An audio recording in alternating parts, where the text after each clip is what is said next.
प्रदीप जी, अजमेर तो बहुत दूर बताया, कितने घंटे?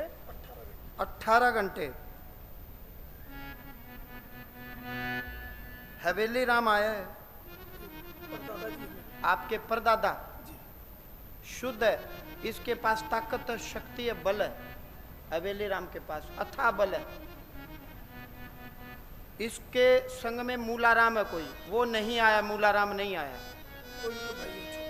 इनके भाई हैं छोटे, परदादा जी हो गए वो। अच्छा, यानी कि हवेली राम आपके परदादा जी सगे परदादा। हाँ, ये पितर है, ये बोलता मैं पितर हूँ। ये कहता मेरे संग एक आत्मा और मूलाराम, वो आया नहीं यहाँ। बालाजी बुलाएंगे तो आएगा ना, नहीं आएगा मूलाराम, कहीं बैठा होगा मूलाराम।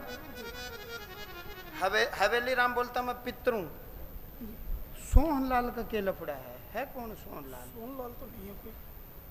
अच्छा, मृतक सुरेश कौन है? चाचा जी है मेरे। इसकी मुक्ति नहीं हुई। और ओम प्रकाश कौन है? इनके ससुर जी हैं। उसकी भी मुक्ति नहीं हुई। ओम प्रकाश को देखा आपने? हाँ जी। एकलव्य कौन है फिर? एकलव्य बेटा है सब। एकलव्य भक्ति करे कृपा होगी। किनकी करे साहब? वैसे तो हनुमान जी को मानता हूँ। मेरे से पूछ रहे तो मैं बता देता हूँ। आपने मेरे से प्रश्न किया जी, तो मैं उत्तर दे देता हूँ। आपने पूछा किसकी करे? नित्य प्रति शिव चालीसा का पाठ करे। श्रावण मास में भगवान शिव के उपवास रखे, जैसा उसको ठीक लगे। एक समय अन्न खा करके करे, काम धंधा चलेगा, कर्ज नहीं रहेगा। हिंगलाज माता आपके वंश में परंपरागत कुल की देवी रही हैं, बाद में कुल की परंपरा का लोप हो गया जी। आप मेरी बात समझ रहे हैं? आपको कैसे पता? आप तो इनके कुल में आने के बाद पता, इनको पता होगा। इनके आपके कुल की मर्यादा पता है? हमारे को तो मालूम ही नहीं था। हिंगलाज माता आपकी कुल की देवी हैं। आपके बड़े बुजुर्ग हवेली राम के दादा परदादा ये सब बाहर से आए हैं जी। तो अभी ये तो पाकिस्तान में है माता जी। हाँ, आप अजमेर के हो ही नहीं। कौन कह रहा आप अजमेर के हो? किसने कहा है? नहीं, हम कह नहीं रहे हैं, बाकी हम तो आपको पता आपके पूर्वज कहाँ से आए हैं?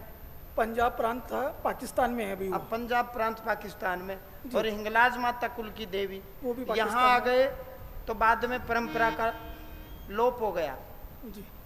हिंगलाज माता कुल की देवी हमारे हरियाणा में जो भीमेश्वरी माता है, भीमेश्वरी, जो भीम लाए थे हिंगलाज से। जब पांडवों का युद्ध हुआ तो भगवान कृष्ण ने कहा हिंगलाज माता के पास जाओ और ज्योति रूप में ले आओ। तो हिंगलाज माता के यहाँ दुर्वासा ऋषि, हरियाणा में एक गांव है दुब्बलदन, दुर्वासा ऋषि का आश्रम था। वो वर्ष में एक बार दर्शन करने देवी माँ के जाते थे। कहते थे देवी माँ ऐसी कृपा करो कि मैं सुबह भी आपकी आरती करूं और शाम को भी करूं। तो देवी माँ ने कहा मैं अपना धाम नहीं छोड़ूंगी। माँ, बालक तो बालक ही हैं, आप माँ हो, आप मुझ पर ऐसी कोई कृपा करो। तो बोला दुर्वासा के सोपन में आई और कहा महाभारत का युद्ध छिड़ गया, भीम मुझे लेने आएगा, मैं युद्ध क्षेत्र में नहीं जाऊंगी और तेरे पास भी नहीं आऊंगी, तेरे से दूर रहूंगी। तो दुब्बलदन से 4 कोस की दूरी पर बेरी एक कस्बा है, बेरी, वहां आकर के भीम को वचन दिया कि तू यहां से मुझे लेकर के जा रहा है, यदि बीच रास्ते में मुझे छोड़ देगा तो मैं वहां के बाद नहीं चलूंगी। अखंड ज्योत के रूप में भीम जी वहां से लेकर के चले। यहाँ आकर के लघु शंका लगी और यहाँ तालाब के किनारे कोई आश्रम, कोई ऋषि का आश्रम था, यहाँ रहते थे। तालाब देखा, सोचा लघु शंका कर लूंगा, जलपान कर लूंगा। वहां देवी माँ की ज्योति को स्थान दिया, फिर देवी वहां से नहीं हटी, यहीं रह गई। तो हिंगलाज माता नहीं जा सकते तो सब हर किसी को कहाँ जाना चाहिए? बेरी, भीमेश्वरी। बेरी तो शहर का नाम है, वस्तुतः माता का नाम क्या है? भीमेश्वरी, जो भीम की ईश्वरी।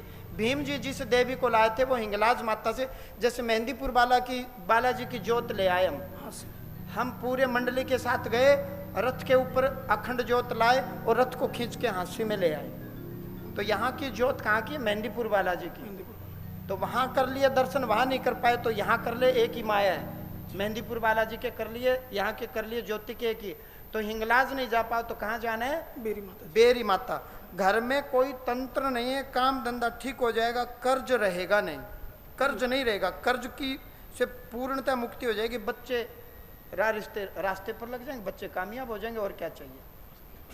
यही चाहिए। दोनों छोटे भाई हैं, उनके बस। संतान नहीं है। उनका मुझे नहीं पता, अच्छा वो आएंगे तो मैं बताऊंगा। जी। तेरे अपना बच्चे ये सब कामयाब हो जाएंगे, कर्ज रहेगा नहीं, टकाटक हो जाएगा। मैं इतना जानता हूं, कर्ज नहीं रहेगा, बच्चे कामयाब हो जाएंगे, सब मंगल होगा। ये अर्जी लगाएं, सब मंगल होगा, टकाटक।